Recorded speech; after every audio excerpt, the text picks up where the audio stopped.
نماز کے وقت جھنڈا لہرائے گا، لوگ دیکھیں گے، نماز کے لیے آ جائیں گے. حضور نے کہا نہیں، کسی کی نظر پڑے گی کسی کی نہیں پڑے گی، یہ جھنڈا نہیں. ایک نے کہا جی ہم بگل بجائیں گے، نصارہ بگل بجاتے تھے، ہم بگل بجائیں گے، بوق بجائیں گے. یہ بگل بجا کر گھنٹہ بجا کے نماز کے لیے جمع کریں گے. میرے آقا نے فرمایا یہ عیسائیوں کا طریقہ ہے.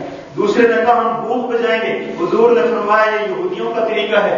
تیسرے نے کہا یا رسول اللہ آگ جلائیں گے، آگ کو دیکھ کر لوگ نماز کے لیے آئیں گے. حضور نے فرمایا یہ مجوسیوں کا طریقہ ہے. ان تین باتوں پہ تھوڑا سا غور کریں. میں آگے چلتا ہوں. یہودیوں والے عیسائیوں والے گھنٹے کی حضور نے مخالفت اس لیے کی کہ یہ عیسائیوں کا طریقہ ہے. یہودیوں کے بھوک کی مخالفت حضور نے اس لیے کی، یہ یہودیوں کا طریقہ ہے.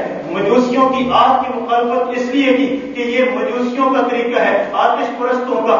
میرے آقا نماز کے لیے بلانے کے لیے اگر کوئی بھی طریقہ اختیار کرتے تو عبادت بن جاتی نا. یہودیوں کا طریقہ تو نہ رہتا، حضور جو شروع کرتے عبادت بن جاتی، ثواب بن جاتا. لیکن میرے آقا نے وہ عبادت بھی نہیں بنائی، وہ طریقہ بھی اختیار نہیں کیا جس میں شباہت یہودیوں کے ساتھ آتی تھی. لیکن آج امت کو دیکھیے، امت نے ہر وہ طریقہ اختیار کیا جس میں شباہت یا یہودیوں کے ساتھ تھی یا عیسائیوں کے ساتھ تھی یا مجوسیوں کے ساتھ تھی. آپ کہیں گے یہودیوں اور عیسائیوں کی شباہت تو نظر آتی ہے، مجوسیوں کی شباہت آپ نے کہاں سے لی ہے؟ میں کہتا ہوں مجوسیوں کی شباہت تو ہر دیندار نے اختیار کی ہوئی ہے. مجوسیوں کی شباہت تو ہر وہ ملا ہو غیر ملا ہو اس نے اختیار کی ہوئی ہے. شادی ہوتی ہے، شادی پہ مرچے لگانا مجوسیوں کی شباہت ہے. میلاد النبی پہ چراغ کرنا مجوسیوں کی شباہت ہے. 14 اگست پہ چراغ کرنا مجوسیوں کی شباہت ہے. 23 مارچ پہ گلیوں کو آویزاں کرنا مجوسیوں کی شباہت ہے. میں نہیں کہتا کتابیں اٹھائیے کہ سب سے پہلے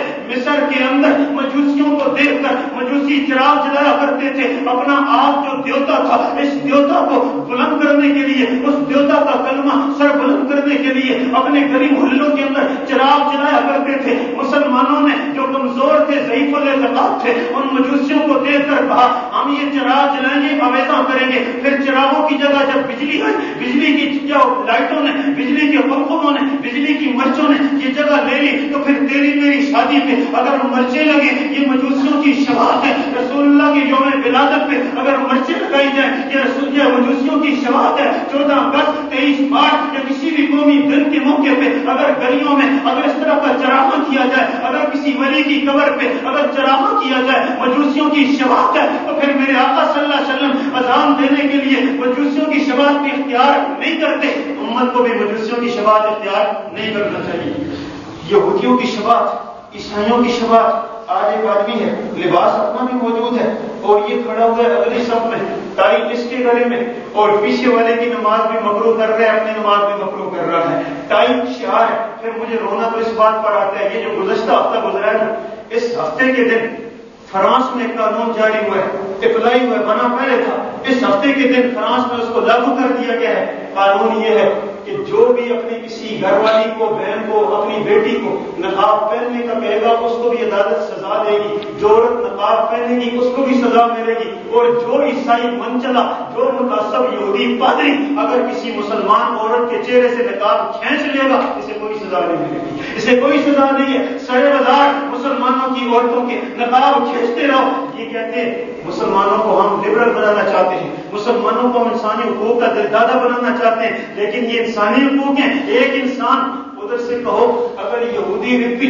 سبز چادر پہنے تو کہتے ہیں انسانی حقوق ہے. یہودی ربی اصفہان کا، یہودی ربی ایران کا اوپر پینٹ شرٹ پہن کے اوپر چادر سبز کرتا ہے اور سبز چادر یہ یہودیت کی نشانی ہے وہاں اصفہان کے یہودیوں کی، وہ کرے کہتے ہیں یہ اس کا اپنا انسانی آزادی ہے. ہندوؤں کے بخشو یا جو ننگے دڑنگے بیٹھے کہتے ہیں انسانی آزادی ہے. عیسائی پادری اپنا مخصوص لباس پہنے کہتے ہیں انسانی آزادی ہے. تم نگر اور جینس کے اندر رہو یہ انسانی آزادی ہے. اور مسلمان اپنا حکم پردے کا پورا کریں یہ انسانی آزادی کے خلاف ہے اور قانون بنتا ہے. اس لیے میں کہتا ہوں کم از کم پہلے ہمیں غیرت نہیں آتی تھی، پہلے ہمیں شرم نہیں آتا تھا، پہلے ہمیں حیا نہیں آتا تھا.